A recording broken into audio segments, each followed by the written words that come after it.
ভয়ঙ্কর ভালোবাসা বারবার হয় না, আর ওকে মিলিয়ে ফেলছে আমার লাইফ পার্টনারের সাথে। ওই যে ভয়ঙ্কর লাইফটা, ওটা শেষ, ওটা আর নাই। সে হয়তো সোশ্যাল মিডিয়াতে টিআরপি বাড়ানোর জন্য ইচ্ছাকৃতভাবে আমার লাইফে ওর আর কোনো প্রায়োরিটি বলে কিছু নাই। আপনি অতীত থেকে শিক্ষা নেননি, আবারও ঠিক সেম ভুলটাই করতে যাচ্ছেন, তাদেরকে কি বলবেন? তাদেরকে বলবো যে অতীত থেকে আমি যথেষ্ট পরিমাণে শিক্ষা নিয়েছি এবং ওই ভুলটার আশেপাশেও আমি আর নাই, ওটার মানে স্মেলও নিতে চাচ্ছি না, এরকম একটা অবস্থা আমি আর নাই ওই লাইফের মধ্যে। সবাইকে বলতে চাই যে ভালোবাসা আসলে এইরকম ভালোবাসা আসলে একবারই হয়, এবং এইরকম মানে ভয়ঙ্কর ভালোবাসা বারবার হয় না, আর কেউ বারবার নিতেও চায় না লাইফে। তো আপনারা হয়তো দূর থেকে ভাবছেন যে লায়লা একই ভুল, বিকজ ওরা তো সবাই আমার চেয়ে বয়সে ছোট, সবাই ওকে মিলিয়ে ফেলছে আমার লাইফ পার্টনারের সাথে। তো আসলে মিলালে হবে না, ওর সাথে শুধু আমি ভিডিও করি, কোলাবোরেশন করি, আর সেখানে ওই ব্যক্তিগত ব্যাপারগুলো কিছুই আসছে না।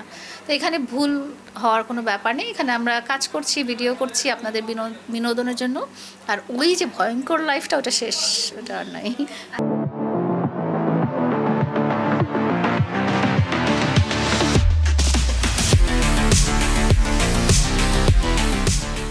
সব কিছু ঘুরে ফিরে আপনার দিকেই সবাই আঙুল তুলছে, এইটা কিভাবে আপনি সামাল দিচ্ছেন? মানে ওই যে আমি একটু আগে বলছিলাম যে মন্দিরের ঘন্টা যে যাবে একবার করে বাজাই দিয়ে যাবে, মানে ওর লাইফে যত খারাপ কিছু আসবে ওই একবার করে পয়েন্ট আউট করবে যে এটা লায়লার জন্য।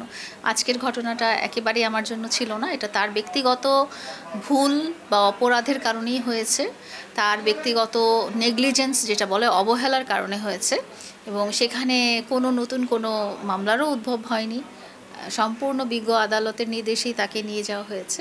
তো এখানে আমার দিকে পয়েন্ট আউট করে সে যদি সোশ্যাল মিডিয়ার টিআরপি বাড়াতে চায়, বা এমনও হতে পারে সে হয়তো সোশ্যাল মিডিয়াতে টিআরপি বাড়ানোর জন্য ইচ্ছাকৃতভাবে এই কাজটা করেছে, যে আমি অনেকদিন লাইমলাইটে ছিলাম না, এখন আমি এই কাজটা করে একটু লাইমলাইটে আসি, হতেও পারে সেটা।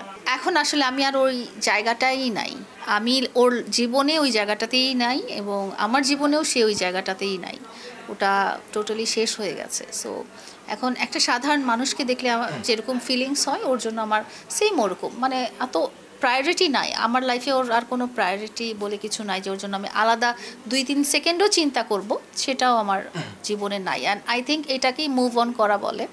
লাইফে এই মুভ অনটা করতে যে আমার অনেকটা বছর, 2 বছর টাইম লাগছে।